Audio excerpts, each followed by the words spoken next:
Hello and welcome back to my channel. If you are new here, I'm Kwanga. Thanks for tuning in. The weather is so bad today, so I'm gonna have to be walking around as I shoot this. I'm so sorry, guys.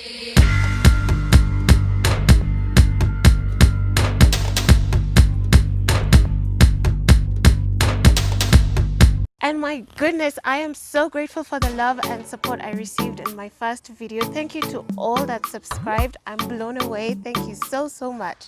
So in today's episode, I'm going to be sharing with you 5 things you absolutely need to do before you book on Airbnb. Guys, I truly apologize about the lighting. I've been trying to get lighting for like I don't know how many days and it's just not working. So I'm just gonna shoot with this and I hope that you guys can see me well. If you learned something from this video, so just give it a thumbs up. And you just subscribe. You here, just subscribe. Yeah. First point, update your Airbnb profile and verify it. You've just joined Airbnb or you've been on it for a while, but you have 0 reviews, you haven't updated your profile, zilch. The first thing that comes in a host's mind is their security and their safety. You could be a horrible guest, hence the 0 reviews. You could be a thief, hence the reason why you don't want to upload your ID onto Airbnb. Or just a clueless new user who will be a very annoying guest. As a host, I am very hesitant to book someone who's recently joined Airbnb and hasn't uploaded their government ID or has not updated their profile. The one time we agreed to book someone who had not done this, they turned out to be our worst guests ever. Did you know that hosts can actually set their listing to block people who have not uploaded their government ID or updated their profile? They can also set their listing to block anyone with negative reviews. So do the work. Just head to your profile, click on personal information, fill out that entire section, make sure you've uploaded your government ID and your selfie. And then once you've done that, click on show profile at the top and edit your about section. Once verified, a green checked tag will appear on your profile and then Airbnb will also show what has been verified. By the way, as a guest, you can refuse to stay with hosts that have not uploaded their government ID or they're not verified, and this is just simply for your safety. Boss, Auntie Becky needs to record. Then when I finish, I call you, please. Because I need to record. Yeah. Toodles? Okay, come for 2 seconds. You say hi to YouTube, then now you go in the house and play with Auntie Esther. Then you come again and, okay? Okay, come and say hi, quick. Okay. This is my nephew. I need you.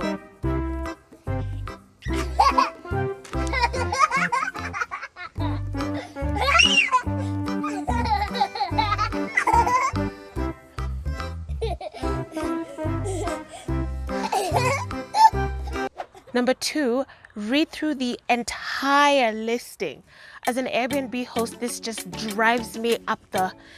If there's one thing I've realized is that people do not read through the entire listing. So people will just see pictures and book straight away. What they don't realize is that the listing description highlights the house rules, which are extremely important. The description of the property also highlights available amenities and any extra charges or any limitations of the Airbnb. Are you okay with the house rules? Are you okay with the cancellation policy? Does the place have Wi-Fi? Does the place charge for laundry? Does the place allow loud music and loud conversation? Tell me why I keep getting inquiries like, do you allow parties? Just yesterday, we had some guests, they booked. After booking and right before they arrived, they asked, do you have a TV? And do you have a garden? Okay, so you want a TV, you want a garden, but you have already booked. So what if I tell you that we don't have a TV and we don't have a garden? What are you going to do? I can't give you your money back because our cancellation policy is strict. So I don't know what you want.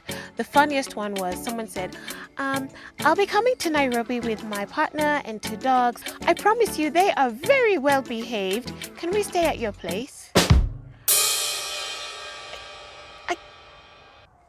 Number 3, read through the reviews.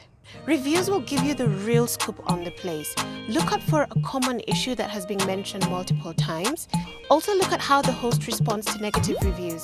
This will give you an idea as to how you'll be treated at the Airbnb in case something goes wrong or you face something negative at the Airbnb. Apart from the overall rating, also look at accuracy, communication, cleanliness, location, check-in, and value. Accuracy ratings will let you know if what has been portrayed online is accurate to what you're actually going to get at the Airbnb when you arrive. Communication ratings will let you know how well and efficiently the host responds to inquiries as well as problems at the Airbnb. Cleanliness ratings, by the way, if you're allergic to dust, you better look at that rating. Location, it actually depends.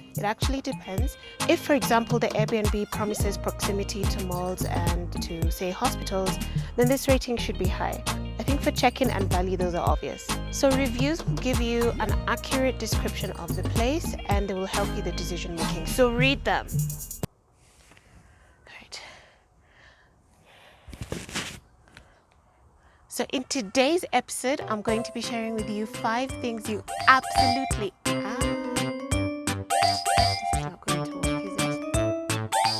So number 4, ask the host questions before booking, especially if you're a picky person. And there's nothing wrong with being picky, but since you're picky, you need to ask more questions so that when you book, you're not going to be surprised when you get there. For example, if being near shopping malls and hospitals is important to you, and they haven't mentioned this in their listing description, then ask them how far away they are from all of these places. Ask the host how easy it will be to catch transport.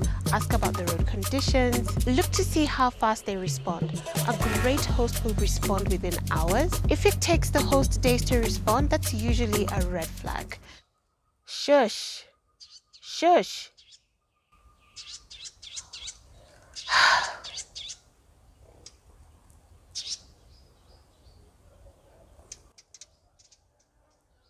Number 5, pay attention to the type of host or their personality before you book. This is especially important if you will be staying in a shared property.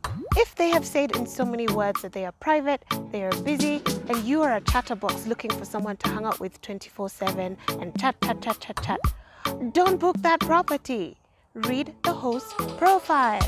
I mean, if you book it, you'll be extremely lonely and you will most likely irritate the host. So find a host that has said they're willing to chat, they're willing to hang out, they're willing to show you around and be with you 24/7.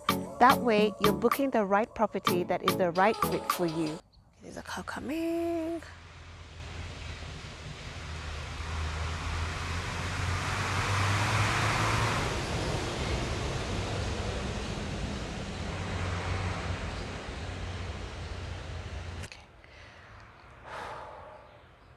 Alright, so I have another bonus tip for you. Check out the photos thoroughly. If a host has only provided 2 to 3 pictures, be very careful.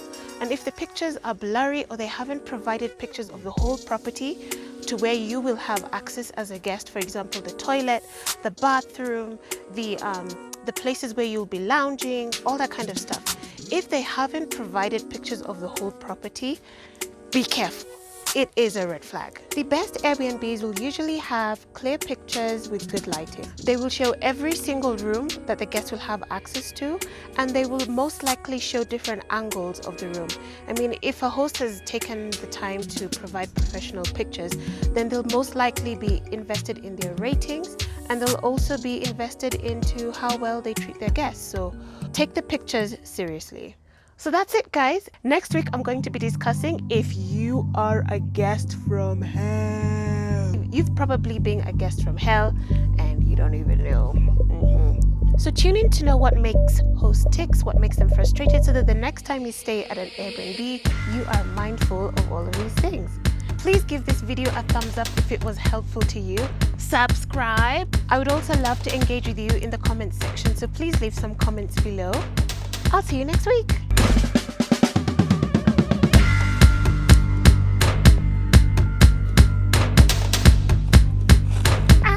It's raining.